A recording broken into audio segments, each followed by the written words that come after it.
Well, happy Father's Day again. Just want to start out with a few things that you'll never hear a dad say. You'll never hear a dad say these things. This is the first one. Well, how about that? Looks like we're lost. I think I'll have to ask for directions. Number two. You know, Pumpkin, now that you're 13, you'll be ready for an unchaperoned car date. Won't that be fun? How about this one? Son, I noticed that all your friends have this certain hostile attitude. I like that. Hey, here's a credit card and the keys to my new car. Now go crazy. How about this one? Your mother and I are going away for the weekend. You might want to consider throwing a party. Or, well, gee, son, I don't know what's wrong with your car. Maybe it's one of those doohickey things, that makes the car run. Just have it towed to the mechanic and have him do whatever he wants. How about, no son of mine is going to live under this roof without an earring. Now quit your belly aching and go down to the mall and get that piercing. A job? What do you need a job for? I make plenty of money for you to spend. Never hear a dad say any of those things. Well, I was thinking about the car thing because if I had all the money that I spent on car repairs for my kids, I would be a rich man. I really would. And my younger son, Austin, who may wander in here sometime today, just got his driver's permit. It made me think of the story of the young man who just got his driver's license. And that, there are not many rites of passage for young men anymore in our society, but I think getting a driver's permit or a driver's license is kind of a rite of passage. And there was a teenager who had just gotten his driver's license, and so he asked his dad if he could begin using the family car to go out on weekends. He said, well, son, I'll let you use the family car if you'll do a couple of things. He said, one, you have to keep your room clean, you have to keep the lawn mowed, and you have to keep your hair cut. Now, when I was growing up, the haircut was a big deal. Now it's not so much a deal anymore because there's all kinds of styles. My boys have come home with their hair long or their head shaved and all kinds of things. It's not as much of an issue. But when I was growing up, it was all about how long you could get your hair. And I remember when I was a little boy, 8, 10, 11 years old, the butch haircuts were in. And my dad would make us go to the barber, and this was a real barber. This wasn't a hairstyle. This was a barber, Tom the barber, and he would butch our heads and put this wax on them and make it stick up, and we'd moan and beg that he might keep it just a little bit longer, and then my dad would find out about it, and he'd get upset and make us go back, and da-da-da-da, went on and on.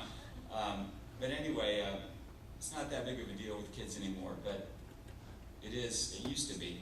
So anyway, the boy wanted to begin using the family car, and he came back a couple months later and said, Dad, my room's just been spotless, hasn't it?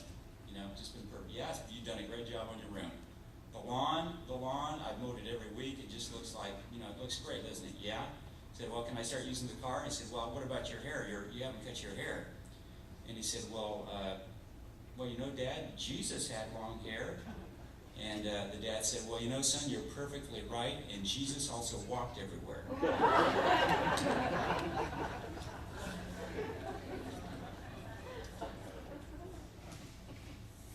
Well, most fathers struggle to be the best fathers they can be. And some do remarkably well, and others seem just to fail miserably. Often they look at their own fathers and recall how they either fulfilled or failed their expectations, and they resolve to do better than their fathers did, to be better. But ironically, they quite often make the same mistakes and inevitably end up falling short themselves. I was reading one father's testimony which struck a chord with me. He said, I had to learn to grapple with the crippling self-doubt each time I failed my kids, convincing myself it was okay to have punished them or missed a school event or, worst of all, made them cry. The first time I heard one of my daughters, red-faced and furious, scream, Daddy, I hate you. It was like a knife to the heart. But some deep inner wisdom, or maybe just a parental survival mechanism, told me that in the turbulent, beautiful, and complicated universe of parenting, those words, Daddy, I hate you, really meant that she loved me. I have occasional shining moments as a dad, but just as often I feel woefully inadequate and far from the perfect father. Well, you know, I quit trying to be a perfect father a long time ago. Yeah, I remember a seminal event in my life. Actually, it was when I moved to Florida in 2000.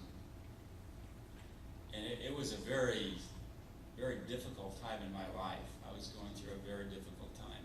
Probably the most difficult time I've ever had in my life.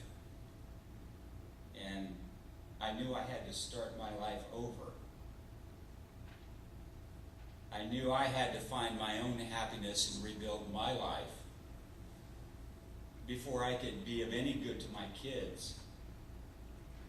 And what I have told people over the years really rang true for me in that moment, that I have a moral responsibility to be happy. So I had to rebuild my life and make my way. And in the process, I moved to Florida, leaving my kids in Indiana, not knowing if they would come down and be with me right away.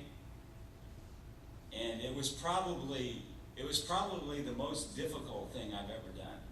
It really was. I don't know if I could do it again, but I did it, and I think it was the right thing to do looking back.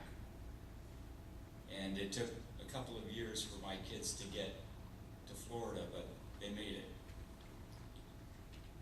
Well, I've had my own shining moments as a dad, but I've also had a lot of failures and a few regrets.